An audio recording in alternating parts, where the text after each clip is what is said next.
Hello guys, നമ്മുടെ മുകേഷ് എന്നെ പുതിയൊരു ഫോൺ കോൾ ലീക്കായി കിട്ടിയിട്ടുണ്ട് കേട്ടോ. പേരിന് പരാതികൾക്കും മറ്റേ കൊച്ചുപൈന അന്തസ്സുള്ള ഡാഷ് ഡാഷ് മോനെ എന്നൊക്കെ പറഞ്ഞ് ലീക്കായ ഫോൺ കോളിന് ശേഷം അണ്ണൻ്റെ കിട്ടിയിരിക്കുന്ന പുതിയൊരു ഫോൺ കോളാണ് ഇത്. ഇത്തിരി ഹോട്ടാണ്. വാച്ച്മാനൊക്കെ ഇല്ലാത്ത ടൈമൊക്കെ അഡ്ജസ്റ്റ് ചെയ്ത് അണ്ണൻ ഉണ്ടാക്കിയ ഒരു സെറ്റപ്പാണ്. ഫോൺ കോൾ ലീക്കായി, നമുക്ക് കേട്ടോക്കാം. മുകേഷേട്ട പിന്നെ എന്നെ വിളിച്ചില്ലായിരുന്നല്ലോ. ഞാൻ ആദ്യം വരെ വന്നേ. എന്നെ 2 മണിയായിട്ട് 3 മണിയായിട്ട് എനിക്ക് കോള് വന്നില്ല. ഞാൻ അങ്ങനെ ഇങ്ങോട്ട് പോരുന്നേ. എന്നോട് പറഞ്ഞു വേറെ എന്തോ ജോലിയൊക്കെ ഉണ്ടെന്നല്ലേ അവിടെ അല്ലല്ല, ഈ പറയുന്നത് ഭയങ്കര പരിഗണയാണ് കേട്ടോ. ഞാൻ പറയുന്നത് പിന്നെ അല്ലാതെ ഇതുവരെ 1 മണിയായിട്ട് 11 മണി അങ്ങോട്ട് കഴിയുമ്പോ മുകേഷേട്ട ഫ്രീ ആവൂന്ന് പറഞ്ഞു. എന്നെ പിന്നെ വിളിച്ചില്ല. അതെ, 11 മണിക്ക് വരുത്തുള്ളൂ. ഉച്ചക്കാണ് ഞാൻ പറഞ്ഞത്. പക്ഷെ നമ്മള് ഇച്ചിരി സെക്രട്ടറി എന്താണ് പല ഓഫീസിലും ആളില്ലാത്തത് കൊണ്ടൊക്കെ അവിടെ നിന്ന് എനിക്ക് 1 മണിയായിട്ട് ഒന്നും കോള് വന്നില്ല. 2 മണിയായിട്ട് കോള് വന്നില്ല. വിളിക്കണം. പിന്നെ ഞാൻ പോയിക്കോട്ടെങ്കിലും ചോദിക്കണ്ടേ. അപ്പൊ ഞാൻ പറയത്തില്ല, ഞാൻ ഈ തീരാത്ത പണി ഓടിപ്പടക്കാതെ. ഇല്ല, ഞാനിപ്പോ തിരിച്ചു വരും. ഒരു അരമണിക്കൂറിനുള്ളിൽ ഞാനിപ്പോ തിരിച്ചു വരും. ഞാനങ്ങ്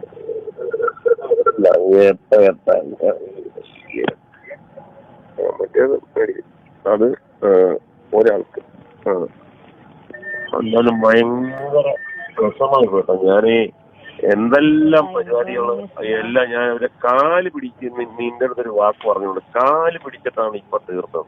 ഞാൻ ഒന്നും കഴിച്ചിട്ടില്ല. ഞാനും ഇതുവരെ ഒന്നും കഴിച്ചില്ല. ഞാൻ ആ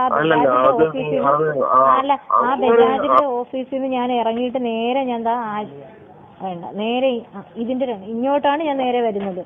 അതെ, അപ്പൊ നീ അത് നേരത്തെ പറഞ്ഞിരുന്നെങ്കിൽ നമ്മള് ആ സമാധാനമായിട്ട് അവിടെ നിന്ന് കാര്യങ്ങൾ ചെയ്തതായിരുന്നു. ഇതിപ്പം എന്നതല്ല, കൺസിഡറേഷന്റെ കുറവുണ്ട്. നമ്മളെ ഒരു ഡ്യൂട്ടിലിയായിട്ട് കണക്കാക്കുന്നു.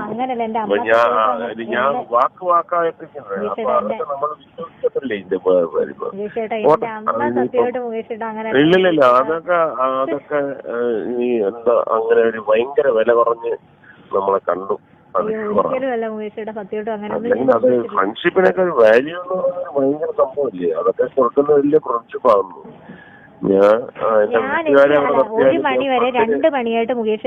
അതെ, അപ്പൊ എന്താ ചെയ്യേണ്ടത്? ഒരു മെസ്സേജ് എങ്കിലും അയക്കണം. ഞാനവിടെ ഇരിക്കല്ലേ, ഒരു ഗ്ലാസ് വെള്ളം പോലും കുടിക്കാതെ ഇരിക്കുകയാണ്.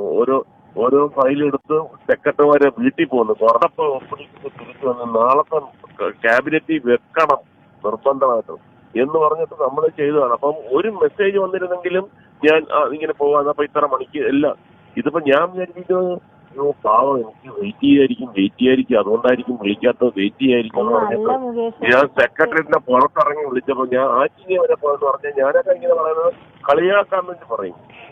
അതായത് ഞാൻ സ്ഥലത്ത് കാണത്തില്ലട്ടോ, ഞാൻ ആറ്റിങ്ങ വരെ പോകും. ഞാൻ തിരിച്ചു വരും. ആറ്റിങ്ങന്ന് എങ്ങനെ തിരിച്ചു വരാൻ? നീ എന്തോ പറയുന്നത്? വണ്ടിക്കകത്തല്ലേ ഞാനിപ്പൊ തിരിച്ചു വരും മുകേഷ്. ആറ്റിങ്ങന്ന് ഈ എന്റെ വീട് വരെ വരുന്നെന്ന് പറഞ്ഞു കഴിഞ്ഞാൽ ചിന്തിക്കാൻ പറ്റാത്ത കാര്യമാണ്. വന്നു നോക്ക് അങ്ങനെ എത്രയ്ക്ക് നിനക്ക് ഒരു വിശ്വാസമുണ്ട്. ഞാൻ എന്തായാലും 7 മണി ഒക്കെ കഴിയും. അതൊക്കെ വാച്ച്മാൻ വരും. അതൊക്കെ നമ്മള് അതെല്ലാം നോക്കി 100 കാര്യങ്ങൾ നോക്കിയല്ലേ ഇതൊക്കെ ചെയ്യുന്നു. എന്റെ മുകേഷനാ കൊച്ചു കള്ളൻ, എല്ലാം സെറ്റ് ചെയ്ത് വെച്ചേക്കാട്ടോ. സഖാവ് മുകേഷ് ഒരു ചരിത്രമുണ്ട് എന്ന് പറഞ്ഞ ആരോ ഉണ്ടായിരുന്നല്ലോ.